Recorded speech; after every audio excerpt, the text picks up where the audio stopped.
ना जाने पिछले जन्म में कौन सा पाप किया था जो ऐसे कंजूस माँ बाप के घर में पैदा हो गया। यह सोचते हुए अमित का मन दुख और कुंठा से भर गया। औरों के माँ बाप कैसे हैं जो अपने औलाद की खुशी के लिए अपना सब कुछ न्यौछावर कर देते हैं, और एक मेरे माँ बाप हैं जो हमेशा मेरी छोटी छोटी ख्वाहिशों का गला घोंटते रहते हैं। मेरे लिए इनके पास कभी पैसा नहीं रहता, हर दम पैसे की तंगी का रोना रोते रहते हैं। इस वक्त उसके अंदर घृणा और नफरत का ऐसा तूफान उठ रहा था जिसने उसकी सोचने समझने की क्षमता को छीड़ कर दिया था। भावावेश में उसके कदम और तेजी से उठने लगे। आहा! अचानक उसके मुंह में हल्की सी चीख निकली।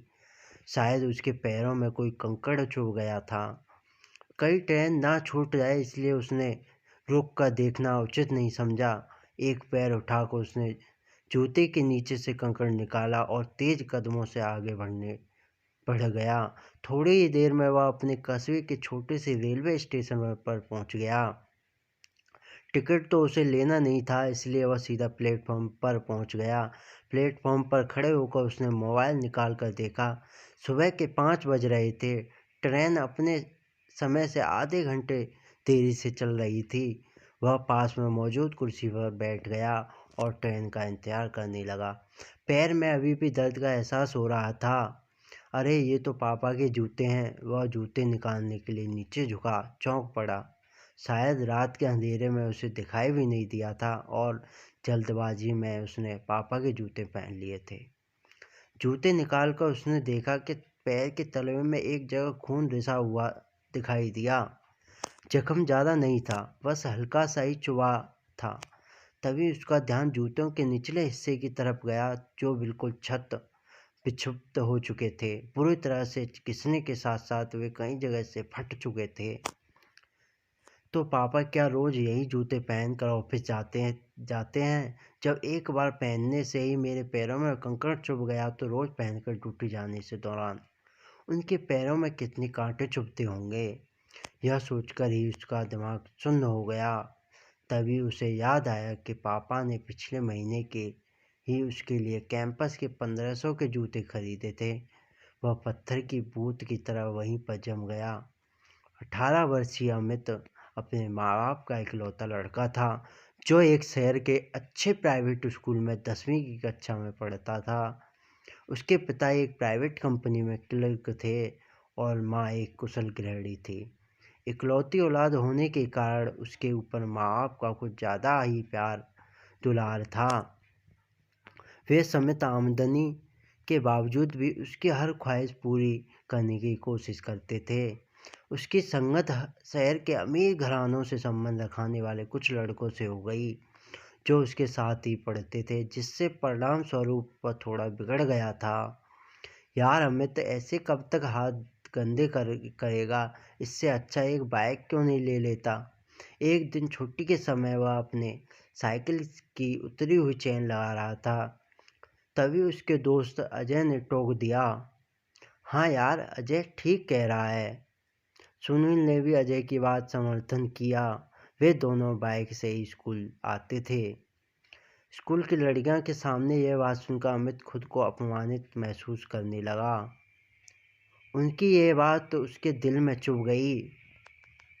मम्मी, मुझे बाइक चाहिए। स्कूल से घर आते ही उसने अपनी मांग रख दी।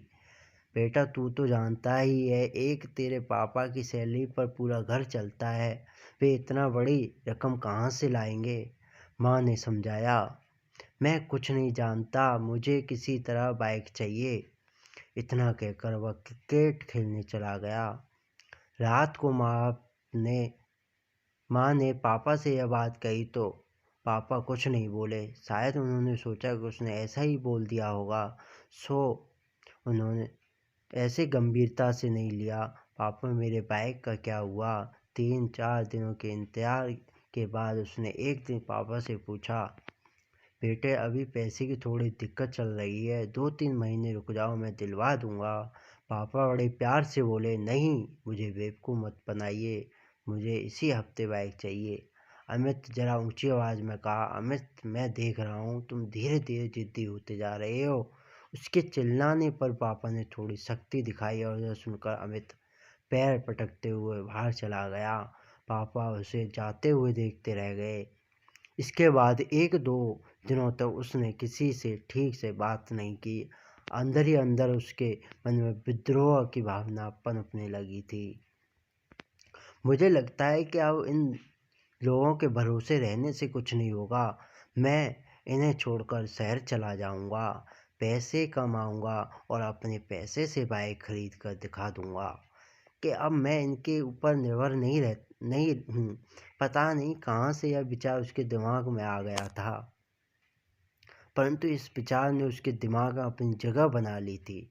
एक दिन वह तड़के उठकर बिना किसी को बताए चुपचाप घर से बाहर निकल गया। रास्ते के खर्च के लिए वह पापा का पर्स उठा लाया था। पापा का पर्स चोरी करने के अपराध बोध से उसका मन आत्मग्लानि से भर गया। ट्रेन स्टेशन पर आ चुकी थी, परंतु उसे समझ नहीं आ रहा था कि अब वो क्या करे और क्या न करे।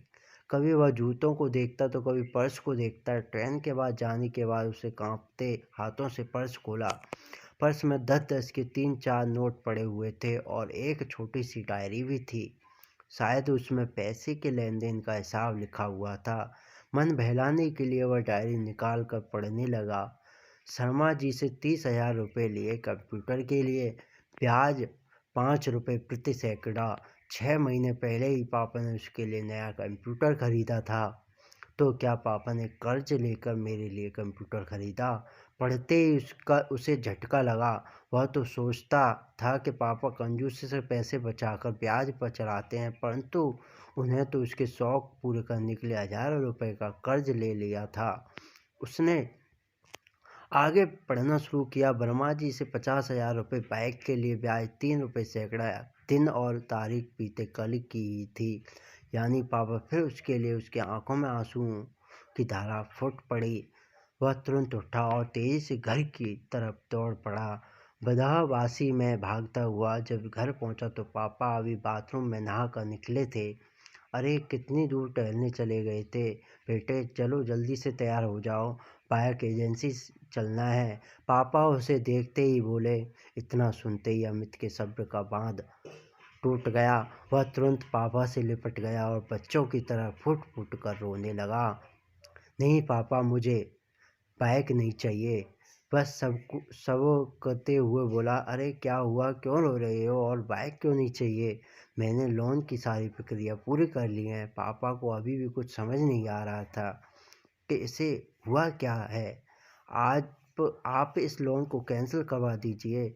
मुझे लोन वाली गाड़ी नहीं चाहिए, अमित संभलते हुए बोला। लेकिन नहीं पापा, अभी साइकिल से ही काम चला लूँगा, काम चल जाएगा। चलो ठीक है, जैसा तुम चाहो। इसके बाद से ही तो वह बिल्कुल बदल गया। उसने अगले ही दिन में अपना पॉकेट मनी बचाना शुरू कर दिया।